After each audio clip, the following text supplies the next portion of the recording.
Good morning. I am Jyoti Surya, student of Saraswati Devi Science College, BSc Physics, 30th Class Section. Today I am going to present my third seminar. My topic is future source of energy. What is energy? Ability to do work. Or in terms of physics, we can also say force exert on the body through its displacement of an object. And energy conservation law, energy neither be created nor be destroyed. It only from one to another. So there are some different forms of energy like light, heat, mechanical energy, sound energy, wave energy, geothermal energy, etc. And here we are discussing source of energy. What is source of energy? The source from which energy is obtained and it provides heat, light and power.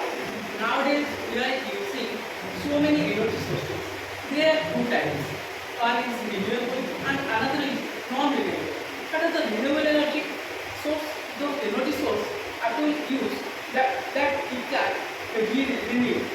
And the examples are like solar energy, wind energy, hydroelectric energy, and the non-renewable energy source like coal, petroleum.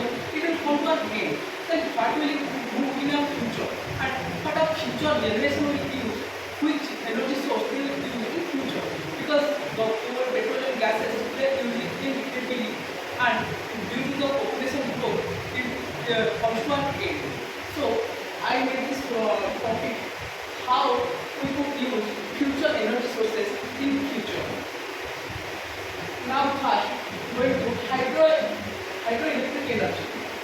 Generally, this type of energy source is generated from running water. How it works in a hydropower plant, through the pipe, water passes and it pushes the blade of the turbine and it turns, and that's how electricity produced. And you can see in the figure here, through a pipe, water passes, and there is a turbine. So it generates electricity by the flow of water and produces electricity and provides us electricity. And we know everything has some advantages and disadvantages also. Here some advantages: it produces very less amount of carbon dioxide, and the big disadvantage about this energy source is it destroys the natural environment. Let's go to the second point: wind energy. It generates by the wind turbines mainly to generate electricity. How it works?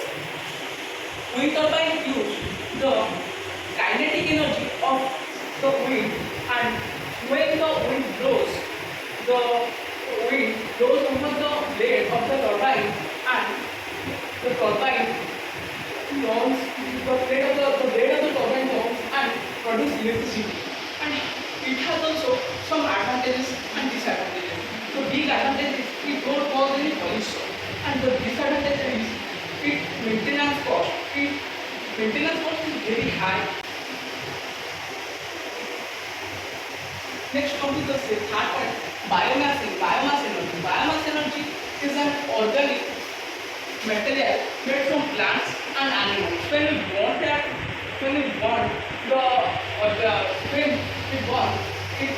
chemical energy of biomass released into heat. When the heat released, it in a high pressure, the steam flows over the turbine blades and it continues to rotate, and it rotates, and the turbine drives a generator which produces electricity. And it has some advantages. That is, you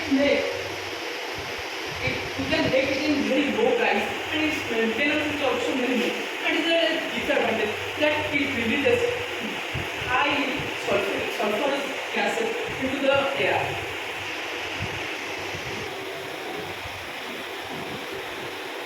Next, come to the point: solar energy. Energy of the sun converted into thermal and electrical energy. How it works? When the sun shines on the solar panel, the energy absorbed by the PV cells on the solar panels, and it converts the solar energy into current energy, and it causing electric flow in it. And it has some advantages that it doesn't produce any carbon dioxide, or it causes very less pollution or harm to the nature. And the disadvantage is it depends on the climate. It depends on the weather. Like for giving an example, if the weather is cloudy or it's raining or in the winter season, it doesn't work that much and it is little bit expensive. So everyone can afford this. So there are some advantages and disadvantages. Then let's come to the next point.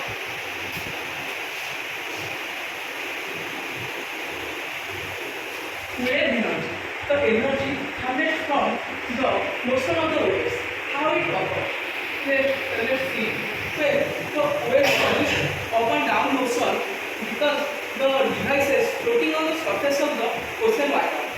Then, when high-tech devices capture the natural movement of the ocean currents and generate power, convert into electricity and generate power. And it has some advantages, that is, it is environmental friendly, and it is a disadvantage that it is highly expensive. And at the end, we should know why do we need to focus on future source of energy. I want to give you a short example. Suppose you are burning a candle. After some time, it has burned, it can renew the wax again. It is a small example. It can renew. Similarly, it can renew so many sources of energies. Some sources of energies are non-renewable, non-returnable. So we need to do this because in future all the non-renewable energy sources are finished. Will finish. Then what our future generation will use? So we have